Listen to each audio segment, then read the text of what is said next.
Okay, so the next area we'll be focusing on is classroom management practices and procedures. So the practices and procedures here are very subjective and personal. So what do I mean by that? So I mean that they're not prescribed. You don't have to do them in a certain way, but rather it depends on your teaching style, your personality, and the way you like things to run. So you may not have a teaching style at the moment because you are new. Some of you are new teachers, but you'll develop it as time goes on. Then you will realize what type of practice and procedures you like in your classroom space and what you like to encourage. So see this part of the course is more of a framework and a guide rather than something that prescribes the way it has to be done. So as you get to know me, you'll understand that I really like the why question because I believe if we know the why of why we do something, it will help us to figure out how to do it. So why do we need practices and procedures in our classroom? So practice and procedures create safety for your students. Students need boundaries. I'm sure you've heard before. Students, adolescents, young children need boundaries. Boundaries help to create safety. So when they know exactly what is expected of them, what their teacher is going to do for them, what they need to do within the classroom space, they're going to feel safe. And if they feel safe, they'll be confident to respond and engage in activities within the classroom space, engage with the fellow learners because they understand exactly how things are supposed to work. Students know exactly what to do because you don't have constant questions. They might ask the same question over and over. Miss, what is the homework? Miss, where do we find the homework? Miss, where do we put our homework? If there's a actual procedure in place and there's a process in place and the routines are already set, they'll know exactly what to do, how to do it, and when to do it. It also saves you a lot of time. You don't have to answer the same question over and over. And it also allows you to get the work done, the learning to actually take place, which is why everyone is there for the learning to take place. So if we know what we do, which is your routine, and we know how to do it, and that is your procedure, then there's less disruptions, less kind of wasting time on things that don't really need focus, but rather it's more time to focus on your lesson plan, and importantly, on the relationships with your students. So children need structure and routine, not chaos. So children can't really work in chaos. Although sometimes it seems when they're playing it looks quite chaotic, children flourish better under structure and routine. And of course, they must be allowed to have free play. But in terms of the classroom, we need that structure and routine. The structure and routine, external structure and routine for young children and young people helps to develop internal structure. Now, what do I mean by this? Children generally don't know how to structure time, how to structure activities because they are children. It's inherent in them to just do what they feel like doing because that's the part of the brain that is most what is working most for them, is the part of the brain that is very in the here and now, rather than for them to think about what they're doing and structure what they're doing. So we need to help them build internal structure. So how do we do this? This is by creating rules and procedures, routines that are flexible, healthy, and also going to consider the individual situation. I don't know if you've ever had this situation. I'm actually quite sure that you have. You have to balance what's happening in the class. You have to balance work, studies, family, relationships, and all these other social obligations. But then you have a list of activities that you have to get into, buy groceries, you have to do assignments, you have to get something for your kids, you have to get something for your partner, whatever the case is.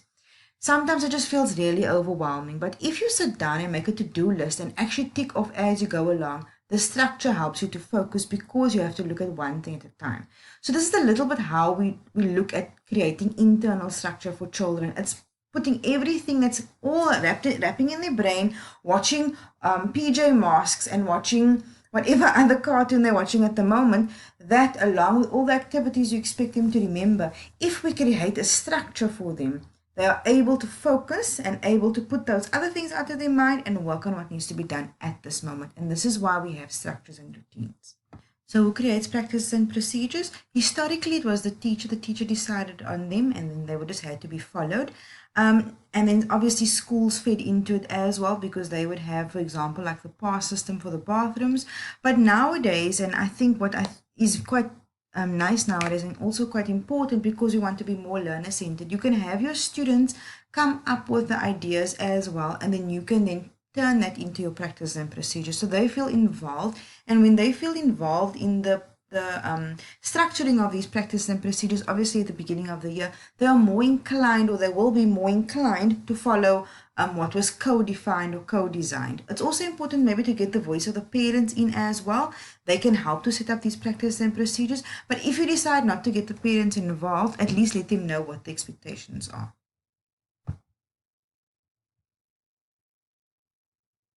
Okay, so the previous quote was just to kind of get your mind wrapped around the concept.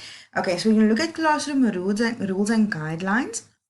So it's important to create and implement them from day one. So these aren't the specific rules that I'm giving you for your class, but rather just the thinking around the rules and guidelines. So create and implement them from day one so the children know exactly what is expected of them. Like I said previously, try to co-create the rules so students feel that they can buy into them. And please don't have endless lists, because the longer the list, the less inclined people are to follow them. And that's what research shows. So try to keep it short and sweet. And as long as it covers everything you want it to cover, make sure your rules are fair and reasonable, which is self-explanatory. And of course, if the rules are broken, how will you discipline learners? And please do this privately, because disciplining children in front of a whole class sometimes means that students are going to react and just act out of feeling embarrassed or act because they are angry. So think about the way you want to discipline your learners. So you put them around the classroom, maybe put them in the students' home diaries or homework diaries, because it needs to be seen. And the more it's seen, even though you think they're not paying attention, it's something that will kind of stick eventually. And of course, like I said earlier, try to share this with the parents and invite their input and hear what they also like to say. And encourage fun and humor in your class, because it doesn't always have to be so heavy. Sometimes we can have fun in our classroom space, and the fun is going to allow you to build that relationship with your learners. So we have to look at how to teach procedures, and the procedures that you need to focus on is like entering the classroom, leaving the classroom. What do we do when we ask questions? Do we put up our hand? How do we transition from activities from math to English, for example, if you're teaching more than one subject, or if they're walking to the next classroom? What is the expected procedure? And then also when we're outside of the classroom, in the hallway, in the school hall, in the playground, what is the expectation? And other things like if we want to sharpen our pencil, what do we just get up and go to the bin? All these small things, collecting papers, all these small things need to be thought about. When do we hand in homework? How do we hand in homework? Just so you can create the proper structure. Because you need to spend a lot of time during the first few weeks of school to introduce this, to obviously model it and to practice your procedures. And you're going to have to continue this quite a number of times for it to become a routine. And so your routine is really something that your students can perform without even thinking about. So it's just something that they do because they know that's what must be done.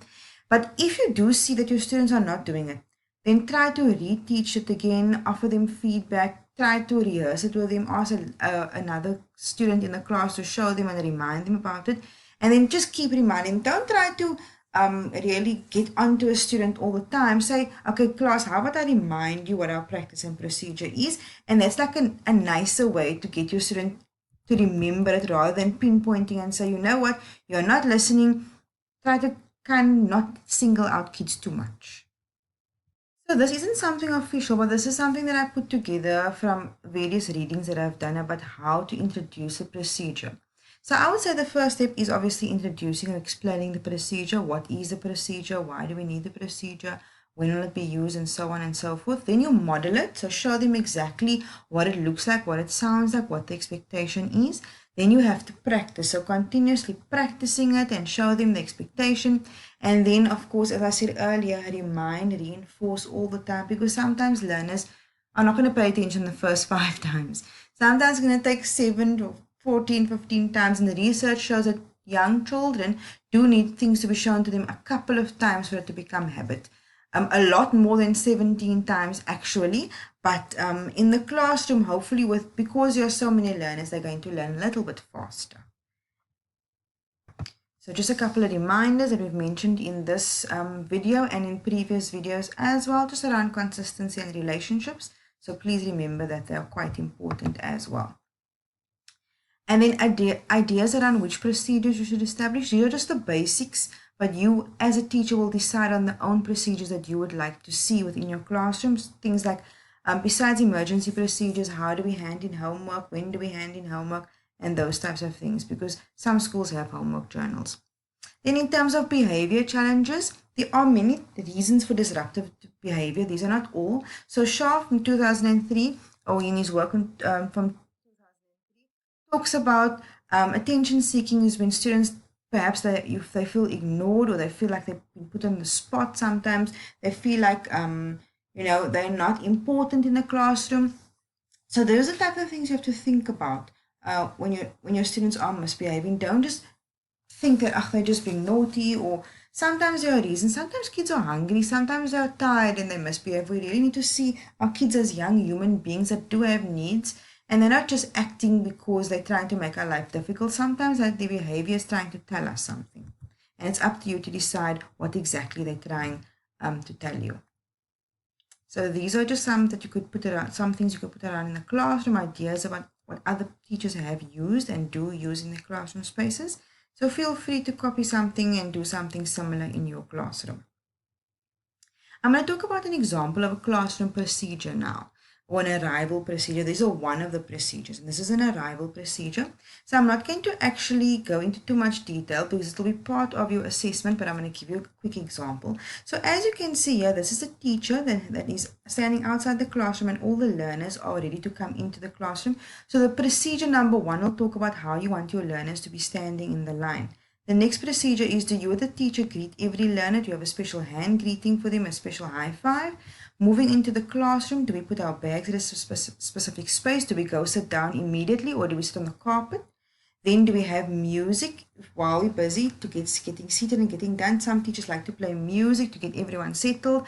I, for example, have started most groups of mine with breathing, and sometimes light music as they enter, and then breathing, and that is how we start.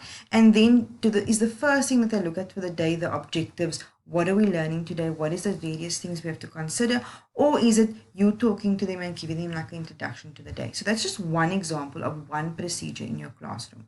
I like this. I've seen this in many classrooms. But on your board, you may want to have some things that are not erased. And so these could be, this could be your whiteboard, and your day of the week and your date, month, and year could go on this corner. And then you could have a space where you put homework. Sorry for those lines extending. They can be quite distracting, and my OCD is getting activated.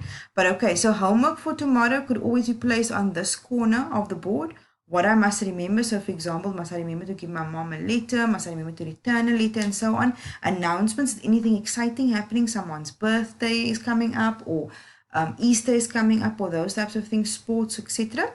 Then the topic for the day, some teachers like to have a topic for the day or topic of the week. What are our objectives? Then a PDN, which is a please do now. What should they do when they enter the classroom? So sometimes kids will enter the classroom and know, okay, I must look at the PDN. The PDN says I must take out my homework book. So without you even saying anything, the kids already know what to do. And then activities for the day, you can put it down there, and possibly with how much time it will take. So this is what's one of the ways to make your procedures easier, is to have it on the board as a daily routine and a daily reminder.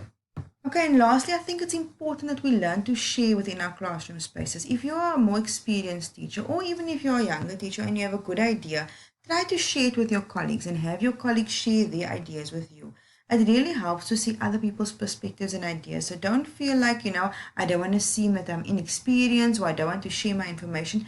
Try to collaborate, because collaborating does make you a huge difference. And also your learners can see if there's a good camaraderie and a good kind of spirit within the school space, where teachers feel comfortable to speak to each other and ask each other questions. Remember, we can teach all we want and talk to our kids all we want, but modeling behavior is definitely the best way for our learners to learn.